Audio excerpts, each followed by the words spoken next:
Varanasi, India, las 5:47 de la mañana. Un hombre llamado Ramesh Tripathi está de pie a la orilla del río Ganges, sosteniendo una llama con ambas manos. El ritual que realiza, Agnihotra, una ofrenda de fuego védica, se ha practicado sin interrupción durante al menos 3.500 años. El humo se eleva, el río fluye, él no tiene idea.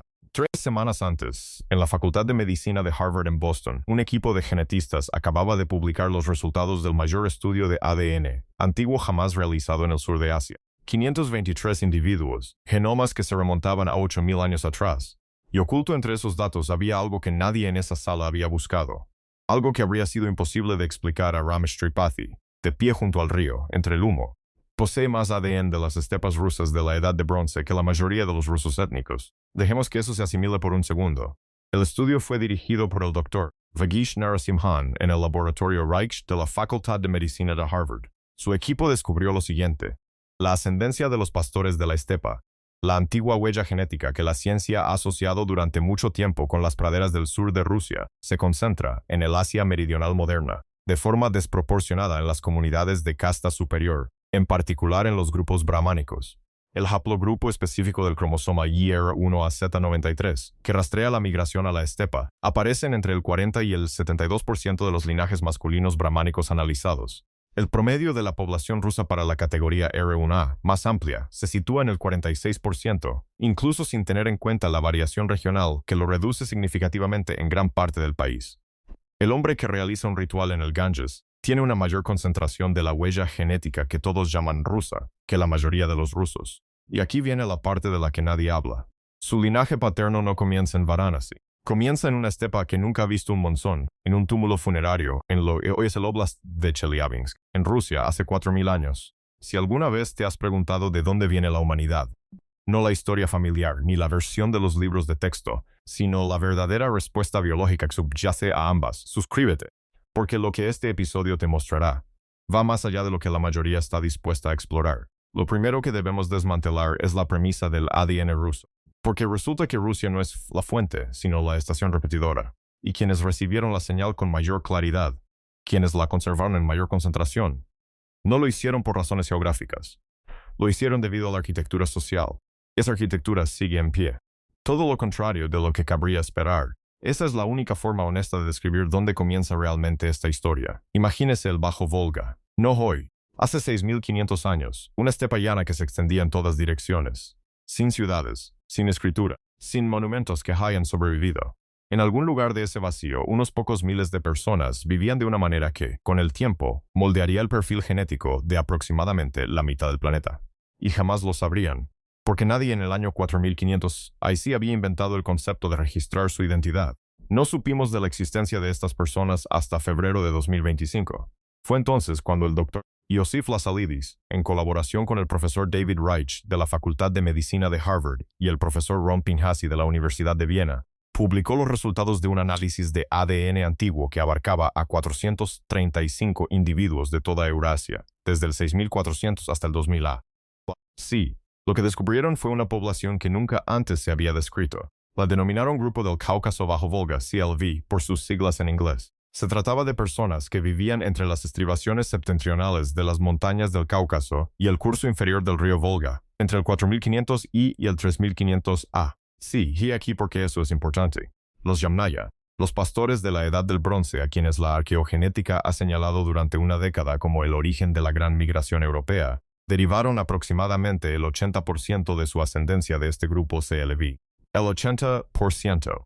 Los Yamnaya, que sembraron el perfil genético de los rusos, europeos y asiáticos del sur modernos, ya estaban en la línea evolutiva. Los CLV fueron la fuente original. Así que cada vez que oíste a alguien decir ADN de Yamnaya o ADN de la estepa rusa, se referían a una señal de relevo. La señal se originó mucho antes, en una población tan anónima que ni siquiera se les ocurrió buscarla hasta el año pasado. Pero aquí es donde la cosa se pone rara. El grupo CLV no dejó rastro alguno, ni textos, ni gobernantes identificados, ni vestigios lingüísticos que podamos señalar. Lo que sí dejaron es información genómica. Su ADN se encuentra en los túmulos funerarios del Oblast de Rostov, en el sur de Rusia, y, según el estudio de Lazaridis de 2025, es el ancestro biológico más cercano tanto de la persona que lee hoy un informe genético en Moscú como del brahman que realiza un ritual de fuego en Varanasi. Dos culturas completamente diferentes, dos mundos completamente diferentes, la misma fuente. Esas mismas pocas miles de personas de un valle fluvial sin nombre son la raíz biológica de ambos. Y entonces, aparentemente, esas personas desaparecieron, alrededor del año 3500 A. Sí, la distintiva firma genética CLV deja de aparecer en nuevos individuos, se convierten en los Yamnaya, se transforman en lugar de desaparecer. Pero la señal original específica, la fuente pre-Yamnaya, se silencia en el registro arqueológico, casi silencioso, porque el estudio de 2025 halló algo que nadie buscaba. Una población viva cuyo genoma se asemeja más al de la fuente CLV que el de casi cualquier otra especie analizada. Y todo ello en un lugar donde ese nivel de preservación genética debería ser imposible. Ya llegaremos a eso. Pero primero, hablemos de la máquina que construyó la gente de CLV. No desaparecieron. Se convirtieron en algo con alcance. Sintashta, Oblast de Chelyabinsk, Rusia, año 2100 o así. Un asentamiento fortificado, murallas concéntricas de madera, 51 casas y dentro de cada una, un entierro de caballos. Este pueblo nunca construyó una ciudad, nunca desarrolló un sistema de escritura. Lo que sí desarrollaron, y esto es lo que lo cambia todo, fue el carro de ruedas con radios. No se trata solo del carro, se trata de la lógica de ingeniería específica de un vehículo ligero, rápido y maniobrable, tirado por un caballo domesticado. La primera tecnología militar real capaz de recorrer enormes distancias y llegar antes de que nadie se dé cuenta de su llegada. Y portaban algo más. En sus cromosomas Y, concretamente en un subclado llamado R1AC93, se encontraba el marcador genético que con el tiempo aparecería en los rituales de fuego del Ganges. Pero antes de extenderse hacia el sur, se extendió hacia el oeste. El profesor Wolfgang Hack del Instituto Max Planck de Antropología Evolutiva en Leipzig dirigió el análisis de 69 genomas europeos antiguos que abarcan desde hace 8.000 hasta 3.000 años. Lo que su equipo publicó en Nature en 2015 fue contundente. La cultura de la cerámica cordada del Neolítico tardío de Alemania, la población dominante de Europa Central en aquel entonces, derivaba aproximadamente el 75% de su ascendencia de la población esteparia de Yamnaya. 75%, a los pocos siglos de la expansión que comenzó alrededor del año 3000 A. Sí, la ascendencia esteparia constituía al menos la mitad del perfil genético de las poblaciones de Europa Central. Las poblaciones de Europa del Este, antepasados de los rusos y ucranianos modernos, muestran contribuciones de Yamnaya que oscilan entre el 42 y el 50. Piensa en lo que significa ese número en términos biológicos. Los pueblos que habían habitado Europa Central antes de esto, los agricultores neolíticos que construyeron sus monumentos, que cultivaron sus campos durante 2000 años, que edificaron sus cámaras funerarias y comerciaron con sus productos, dejaron de ser, en esencia, el componente genético mayoritario de sus descendientes en 2 o 3 generaciones. Su cultura sobrevivió fragmentada, su genoma no sobrevivió en absoluto. En el yacimiento de Ohlau, en Sajonia-Anhalt, Alemania, alrededor del año 2600 A. Sí, los arqueólogos hallaron una fosa común, 13 individuos, señales de muerte violenta. El análisis de ADN antiguo confirmó que poseían principalmente ascendencia agrícola neolítica, el perfil genético exacto que estaba a punto de desaparecer demográficamente. Son algunos de los últimos testimonios genéticos claros de la Europa Central preesteparia. Tras su muerte, el panorama cambia para siempre. Esto no es una migración. Las migraciones dejan gradientes. Lo que muestran los datos de Hack se parece más a una pared. Y aquí está el punto clave. La expansión de Yamnaya se desarrolló en 2 direcciones simultáneamente. Hacia el oeste, en Europa, dando origen a lo que con el tiempo se convertiría en la base genética de los rusos modernos y la mayoría de los europeos. Y hacia el este, a través de Asia Central, cruzando los pasos de montaña de lo que hoy es Pakistán, hasta el subcontinente indio. El mismo evento de origen. 2 resultados modernos, completamente diferentes. El producto occidental se mezcló continuamente durante 4000 años. El producto oriental, en ciertas comunidades, no se mezcló en absoluto. Esa diferencia lo es todo, porque la ascendencia de las estepas en el sur de Asia tiene una fecha, y esa fecha se niega a permanecer neutral. Los datos llegaron. Aquí está la fecha exacta. Valle de Swat, en lo que hoy es el noroeste de Pakistán, entre 1900 y 1500 A. Sí, los arqueólogos que excavaron allí décadas después encontraron en los restos óseos un conjunto de datos que se convertiría en uno de los más controvertidos en la historia de los estudios del sur de Asia. Tumbas individuales que mostraban un genoma en transición. Algunos individuos, 0 ascendencia de la estepa. Otros, del mismo yacimiento, 1 o 2 generaciones después, hasta un 22%. No es un goteo. No es una difusión gradual a lo largo de los siglos, es un pulso. Un acontecimiento demográfico con contornos lo suficientemente definidos como para perdurar hasta nuestros días. El equipo del Dr. Narasimhan en Harvard analizó esas muestras del Valle de Swat como parte del estudio de 523 genomas publicado en Science en 2019. Lo que confirmaron, la ascendencia de la estepa entró en el sur de Asia entre los años 2000 y 1500 A. Sí, contribuyendo finalmente hasta con el 30% de la ascendencia de los grupos modernos del sur de Asia.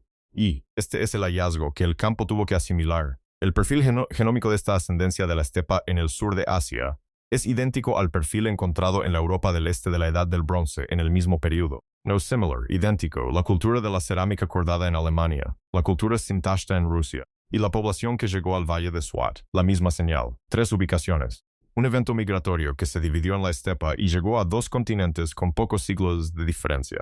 Y sin embargo, los datos decían exactamente lo contrario de lo que todos esperaban cuando observaban el subcontinente indio antes de la migración.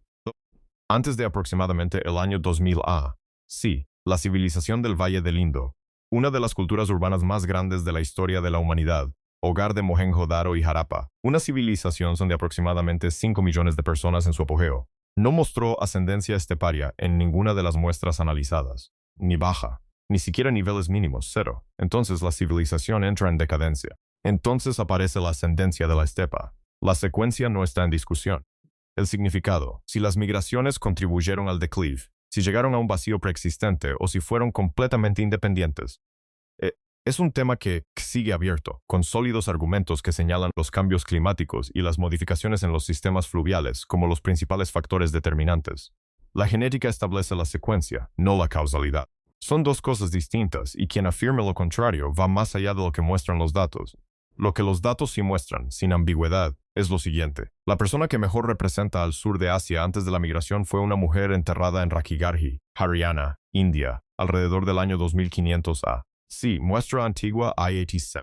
El profesor Vasant Shinde, del Instituto de Investigación y Posgrado del Deccan College en Pune, dirigió el análisis publicado en Cell en 2019. Esta mujer, proveniente del corazón de la civilización del Indo, precisamente es donde cabría esperar encontrar las raíces más profundas de la ascendencia del sur de Asia, no tenía ascendencia de la estepa. Vivió 600 años antes de la llegada de la migración. Su genoma es la última imagen clara del sur de Asia antes de que todo cambiara. Cada persona del sur de Asia que vive hoy en día lleva consigo una proporción de su linaje, mezclada con el linaje de las personas que vinieron después. Ahora, espera un momento. Antes de continuar, quiero preguntarte algo, porque tu respuesta es importante para el rumbo que tomará esto. En nuestro último vídeo, analizamos cómo un ejército medieval en Agincourt utilizó la biología casi como un arma, preparaciones químicas que les dieron una ventaja decisiva, y cómo las consecuencias de esa elección repercutieron durante generaciones. Aquí, la biología no fue elegida, simplemente llegó. Así que déjenme sus comentarios. ¿Creen que las personas que portaban este ADN sabían lo que hacían? ¿O acaso esa pregunta no importa cuando las consecuencias resultaron ser las mismas en ambos casos? Lo digo en serio, los leo. Quédate conmigo, porque esta próxima parte revela 3 cosas. La tercera es la que lo cambia todo. Lo que también revelan los datos, y este es el punto que generó debate durante años, es que la ascendencia esteparia en el sur de Asia llegó predominantemente a través de linajes masculinos, no a través de mujeres, a través de hombres, padres, descendencia patrilineal. Y la estructura social que se formó posteriormente en torno a esa asimetría se convirtió en el modelo de uno de los sistemas jerárquicos más duraderos de la historia de la humanidad. Una jerarquía que no es solo histórica, que actualmente está generando jurisprudencia en la democracia más poblada del mundo. La ventana se abrió alrededor del año 2000 A, sí se cerró en pocos siglos, y lo que la atravesó aún permanece con nosotros. Cruzaron, y lo que construyeron al otro lado no fue solo una población, fue una estructura. El censo indio de 2011 registró 79,8 millones de personas que se identificaban como brahmanes en toda la India. Los datos genéticos de Harvard indicaron que las comunidades brahmánicas presentan la mayor concentración de ascendencia pastoril esteparia entre todas las poblaciones del sur de Asia analizadas. Las frecuencias del alelo R1A793 alcanzan entre el 40 y el 72% en subgrupos brahmánicos específicos. 2 conjuntos de datos, un mapa, el artículo del Dr. Narasimhan publicado en Science en 2019 lo afirma explícitamente, y quiero leer la conclusión exacta porque no es algo que se pueda parafrasear. La ascendencia de la estepa en los asiáticos del sur modernos es, cito textualmente, principalmente masculina y desproporcionadamente alta en los grupos Brahmin y Bhumihar. Este hallazgo ha sido confirmado de forma independiente. Los grupos del noroeste de la India, Jats, Roars, Khatris, muestran entre un 20 y un 30% de ascendencia de la estepa. Los grupos de castas superiores del norte de la India presentan un promedio de entre un 15 y un 25%. Cuanto más al sur y más abajo, en la jerarquía social tradicional se mida, menor será el porcentaje de ascendencia de la estepa. El mapa de frecuencia genética y el mapa de jerarquía social son el mismo mapa. Ahora bien, todo lo que te acabo de contar, tenlo presente, porque está a punto de adquirir un significado completamente diferente. Porque la pregunta obvia es, ¿por qué? ¿Por qué la ascendencia de las estepas se concentró en grupos sociales específicos y permaneció allí? ¿Por qué no se distribuyó uniformemente entre la población como sucedió en Europa, donde 4.000 años de mestizaje han extendido la misma señal original a cientos de millones de personas en concentraciones individuales mucho menores? La respuesta se resume en una palabra: endogamia. La endogamia implica el matrimonio exclusivamente dentro del propio grupo. El sistema de castas, específicamente el sistema Jati de reglas matrimoniales, funcionó desde una perspectiva puramente genética como un mecanismo de preservación casi perfecto. Impidió la mezcla que habría diluido la señal proveniente de la estepa. Mantuvo una alta concentración en el lugar donde se originó, y lo hizo no durante una generación, ni 10, sino durante aproximadamente 4.000 años. Un estudio realizado por Coutinho y sus colegas sobre las poblaciones del oeste de Maharashtra, publicado en Scientific Reports en 2020, reveló que los individuos brahmanes de Shasta presentaban las concentraciones más altas de ascendencia esteparia de todos los grupos analizados en la región, superiores a las de cualquier población no brahman de la misma zona geográfica, a pesar de que dichas poblaciones habían estado expuestas a las mismas fuentes de ascendencia externas durante milenios. Misma geografía, resultado diferente. La única variable que explica la diferencia es quién podía casarse con quién. El sistema de castas no solo estratificó la sociedad, sino que también estratificó el genoma. Y luego está el Kailash, el valle de Chitral en el noroeste de Pakistán, población aproximada, 3.500 habitantes. Los Kailash son la población genéticamente más aislada del sur de Asia, y su ascendencia esteparia supera el 30%, una cifra mayor que la de la mayoría de los rusos étnicos. Han mantenido un nivel de preservación genética que no debería existir tras 3.000 años en una región con contacto constante con las poblaciones vecinas. Las barreras sociales nunca se derrumbaron, y el genoma lo demuestra. Esto no es solo historia antigua. Esto está ocurriendo ahora mismo en seres vivos, en un valle que se puede encontrar en Google Maps, en una comunidad de 3.500 personas que por casualidad han conservado un genoma de la Edad de Bronce, con niveles de concentración propios de esa época debido a las normas sobre con quién podían casarse sus abuelos. Y la dimensión jurídica de esto no es abstracta. El sistema de castas en la India está reconocido constitucionalmente. Los artículos 15 y 16 de la Constitución india constituyen la base de una política de cuotas, discriminación positiva para grupos históricamente desfavorecidos, que es objeto de litigios, controversias y que influye directamente en la vida de cientos de millones de personas en la actualidad. La estratificación genética documentada por Harvard en 2019 no es una reliquia del pasado. Sus consecuencias sociales y legales siguen vigentes. Un evento migratorio de hace 4.000 años cuenta con coordenadas GPS modernas, y esas coordenadas aparecen en los titulares de los periódicos todos los meses. Antes de aceptar esas coordenadas, intentemos rechazarlas. Lo digo en serio. Porque si el argumento que se plantea en este episodio va a ser válido, tiene que resistir la objeción más contundente posible. No una versión débil, la verdadera, presentada con toda su fuerza. Aquí está. Una línea argumental importante en la literatura arqueogenética sostiene que el haplogrupo R1A L57, la subrama específica de R1A que constituye aproximadamente el 70% de todo el R1A hallado en la India moderna, no proviene de la estepa. Es autóctono del subcontinente indio. Si esto es correcto, entonces la alta frecuencia de R1A en las poblaciones brahmánicas no refleja la migración de la Edad del Bronce, sino la dinámica de poblaciones locales que se desarrolló completamente dentro del sur de Asia, sin ninguna influencia externa. Y si esto es cierto, la conexión entre migración y jerarquía no solo se debilita, sino que desaparece por completo. Esta no es una postura marginal. Durante varios años tuvo gran repercusión en determinados ámbitos académicos y públicos. El argumento era relevante porque había mucho en juego. Si la conexión con la estepa es real, el registro genético implica eventos migratorios específicos en la formación de la jerarquía, hombres que llegaban de fuera, portando un linaje paterno específico, y la estructura social que se formaba en torno a esa simetría. Pero si el haplogrupo R1 es local, entonces la jerarquía se formó completamente desde dentro, de forma endógena, sin ninguna fuerza externa. Estas conclusiones no son equivalentes, describen historias completamente diferentes. Y sin embargo, los datos decían exactamente lo contrario. En febrero de 2025, el equipo de Lazaridis publicó su análisis de 435 individuos antiguos que abarcan desde el 6400 hasta el 2000 A. Sí, este es el estudio de ADN antiguo más extenso y completo jamás realizado sobre la cuestión indoeuropea. Abordó directamente el argumento del haplogrupo R1A indígena, no mediante modelos ni inferencias, sino a través de muestras antiguas. Los yacimientos de Sintashta y Andronovo, pertenecientes a la Edad del Bronce en Rusia y Kazajistán, presentan el haplogrupo R1AZ93 con alta frecuencia. Las muestras antiguas del sur de Asia anteriores al 2000 A/C no presentan este haplogrupo. Las muestras antiguas del sur de Asia posteriores al 2000 AC lo presentan en proporción directa a su porcentaje de ascendencia esteparia. Este patrón es inequívoco y se repite en todos los yacimientos, en todos los periodos y en todos los conjuntos de datos. La hipótesis del origen local no puede explicar esa secuencia, pero aquí es donde termina la discusión. ¿Recuerdan la muestra I-8726, la mujer de Rakigarhi, del año 2500 A? Sí, proveniente del corazón de la civilización del Indo. La hipótesis indígena del alelo R1A requiere que este alelo estuviera presente en el sur de Asia antes de la migración. Su genoma pertenece a la época y al lugar exactos. No porta el alelo R1A. Su esqueleto zanja el argumento. No lo debilita, lozenja definitivamente. Lo que significa que todo lo que se ha argumentado en este episodio se mantiene. La señal de la estepa es real. La migración es real. El predominio masculino de esa migración es real.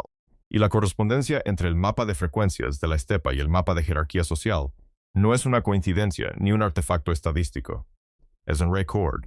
Lo que el campo de estudio aún no ha asimilado por completo, y que los datos de Lazaridis de 2025 hacen ahora innegable, es que el grupo que generó esta señal, el grupo del Cáucaso bajo Volga, no era una población única y homogénea.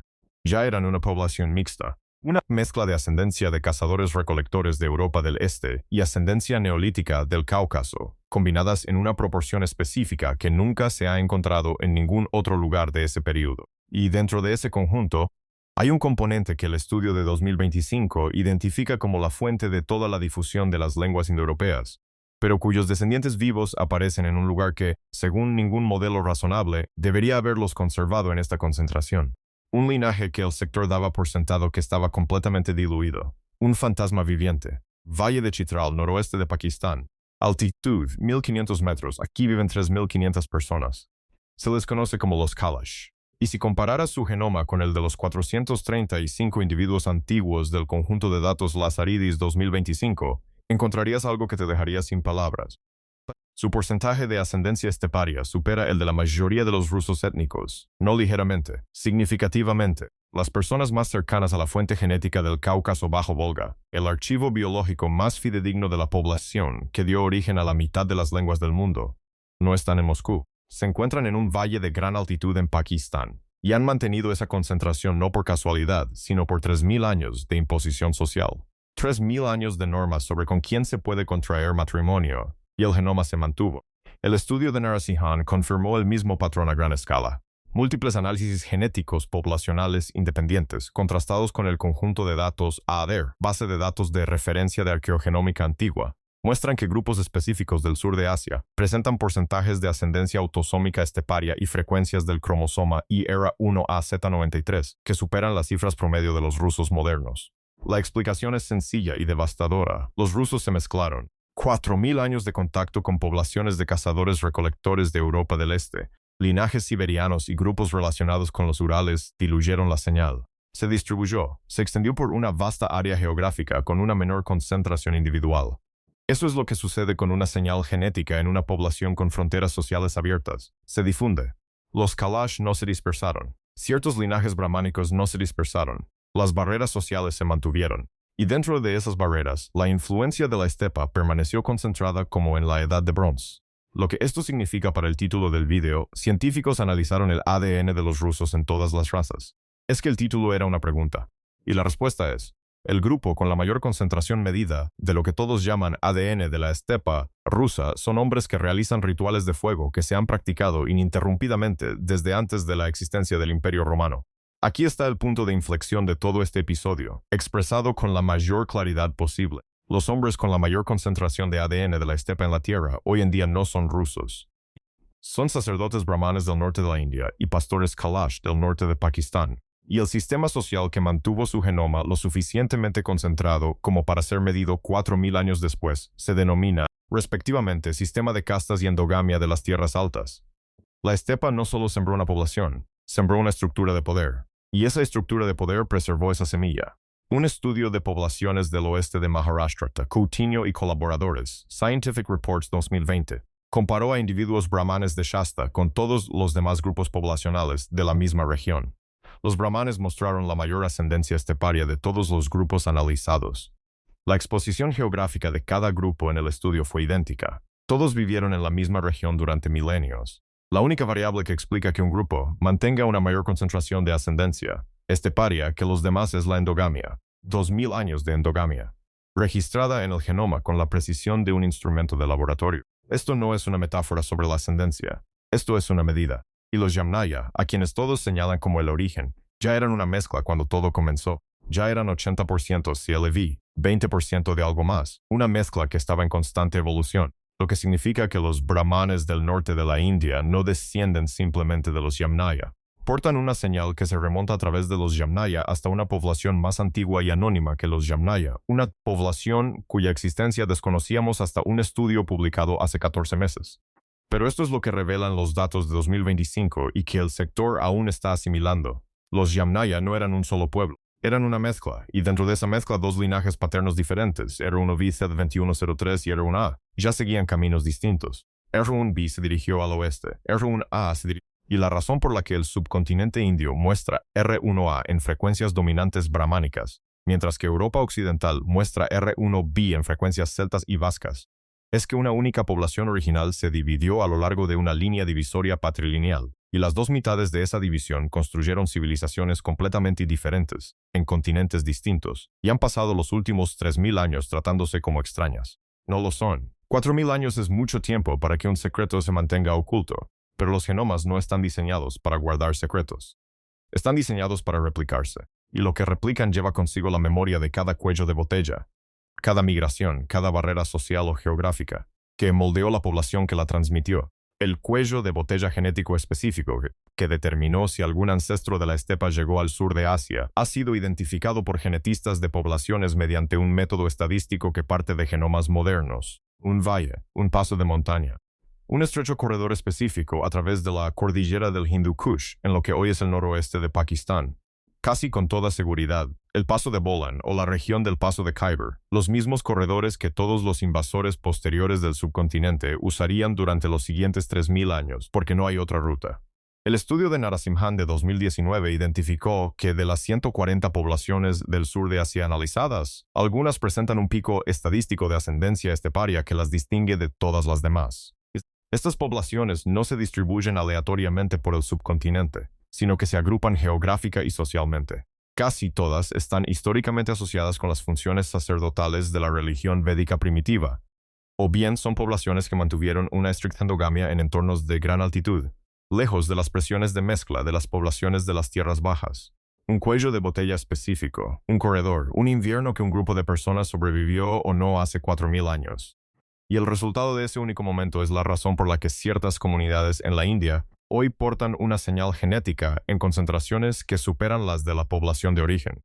Aquí es donde la investigación sobre el trauma hereditario resulta verdaderamente extraña. Existe un conjunto de trabajos en epigenética, el estudio de los cambios hereditarios en la secreción génica que no alteran la secuencia de ADN en sí, que sugieren que respuestas específicas al estrés, adaptaciones para la supervivencia y patrones fisiológicos pueden transmitirse de generación en generación mediante mecanismos que aún no se comprenden del todo. La evidencia al respecto es preliminar. El campo está debatiendo activamente su alcance y fiabilidad, pero lo que sí está confirmado y lo que los datos arqueogenómicos hacen estructuralmente interesante es lo siguiente.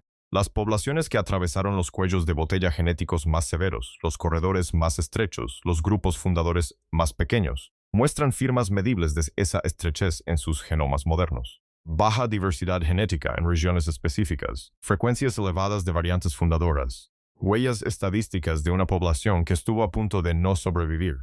La ascendencia esteparia en los genomas de los brahmanes del sur de Asia porta esas huellas genéticas. Los Kalash las presentan con una resolución aún mayor. Al medir la frecuencia de R1A Z93 en una población brahman, no se observa simplemente un porcentaje de ascendencia, sino el registro biológico de una población que cruzó una cordillera hace 4000 años, entró en un nuevo continente y, mediante una estructura social, evitó que ese registro se perdiera. El cuerpo conservó la memoria.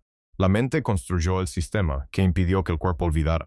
Y existe una última dimensión que los datos de las Aridis de 2025 revelaron, una que el campo de estudio apenas comienza a comprender, porque los pueblos del Cáucaso bajo Volga, la fuente original, no solo eran los ancestros genéticos de los Yamnaya. Según el estudio de 2025, también eran ancestros de los hablantes indoanatolios, aquellos cuya lengua se convirtió en hitita, la rama documentada más antigua de la familia indoeuropea. Esto significa que el grupo CLV es el ancestro común tanto de los pastores de la Edad del Bronce, que dieron origen al linaje brahmánico, como de los anatolios de la Edad del Bronce que hablaban una lengua anterior al sánscrito. Dos civilizaciones completamente separadas, dos continentes completamente separados, una sola fuente. Y en un brahman vivo de Varanasi, y en un pastor Kalash de Chitral, algo de esa fuente aún es perceptible. Regresa a Varanasi, regresa al río. Ramesh Tripathi sigue presente en alguna versión de este ritual matutino desde su primera realización. La llama en sus manos proviene de una tradición que los pastores de las estepas de la Edad de Bronce llevaron al subcontinente hace 4000 años. El ritual del fuego en cuestión, Agnihotra, tiene paralelismos estructurales directos con las tradiciones del fuego avéstico del antiguo Irán, que también tienen raíces en las estepas, las cuales se remontan al mismo evento migratorio, que a su vez se remonta, en última instancia, a unos 1000 personas que se encontraban junto a un río en el sur de Rusia, cuyo nombre nadie conoce. El gen testigo es lo que los genetistas de poblaciones a veces llaman una variante que existe solo en los descendientes de un evento antiguo específico. No se trata de un haplogrupo, una mutación específica, portada únicamente por las personas cuyos ancestros sobrevivieron a un cuello de botella particular, y nadie más. El gen R1A-Z93 funciona de la manera más cercana a un gen testigo que ha dado lugar a la migración de la estepa. No aparece en el sur de Asia antes del 2000 AEC, aparece después. Se agrupa en las comunidades que mantuvieron la endogamia más estricta, y está presente ahora mismo en millones de hombres vivos, cuya ascendencia paterna desciende en línea ininterrumpida de la estepa de la Edad de Bronce. Lo llevan en sus cuerpos. No saben que lo llevan. Algunos realizan rituales que provienen directamente de la cultura de quienes lo trajeron. Eso no es una metáfora, eso es una medida. Ahora bien, piensa en lo que realmente sabes sobre ti mismo. Si eres del sur de Asia, especialmente si tu familia proviene de una casta tradicionalmente alta del norte de la India, existe una probabilidad estadística, no una certeza, pero sí una probabilidad real, de que tu cromosoma Y o tu ascendencia autosómica contenga un rastro medible de esta migración específica. Si eres de Europa del Este, ruso, polaco, ucraniano, checo, llevas una rama diferente de la misma señal genética, más diluida, más dispersa pero presente. Si hablas alguna lengua indoeuropea, inglés, francés, persa, hindi, español, bengalí, la lengua en sí misma es la herencia cultural de la misma expansión de la Edad de Bronce que dejó esta huella genética. Esta no es una historia sobre otras personas.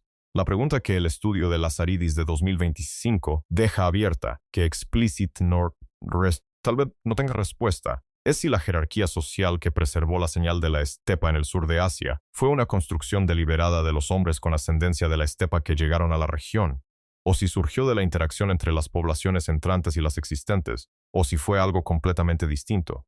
Una cristalización gradual de la diferencia que ningún individuo diseñó y que ningún momento aislado creó. La genómica nos indica que la señal provino del norte, llegó predominantemente a través de linajes masculinos, y se concentró en las comunidades que conformaron las clases sacerdotales y guerreras de la sociedad védica primitiva. Sin embargo, no nos revela las intenciones de esos hombres. Tampoco nos explica qué comprendían las mujeres que se casaron con ellos sobre lo que estaba sucediendo. Ni siquiera nos permite determinar si la jerarquía que se formó en torno a la asimetría genética era inevitable o contingente. Es decir, si habría sido diferente, si un paso de montaña hubiera quedado bloqueado por un desprendimiento de rocas en el siglo XIX. Si no lo sabemos, quizás nunca lo sepamos. Lo que sabemos es el resultado. Hace 6500 años, un grupo anónimo de personas a orillas del Bajo Volga generó una señal genética. Esta señal viajó hacia el oeste y se convirtió en la base genética de la Europa moderna. Viajó hacia el este y se convirtió en la base genética de los pueblos que construyeron una de las jerarquías sociales más duraderas de la historia de la humanidad. En Rusia se mezcló y difundió a lo largo de 4 milenios. En comunidades específicas del sur de Asia, se conservó, deliberadamente, de forma estructural y legal, en concentraciones que trascienden el territorio de origen. Las personas que superan a los rusos en ADN ruso no son una curiosidad, son la prueba. El ritual del fuego en el Ganges a las 5:47 de la mañana no es una reliquia, es un dato relevante. Y la cuestión de qué le debe el hombre que sostiene esa llama a la estepa, o qué le debe la estepa a él, esa pregunta nunca tuvo respuesta hace 4000 años. Todavía no lo ha sido.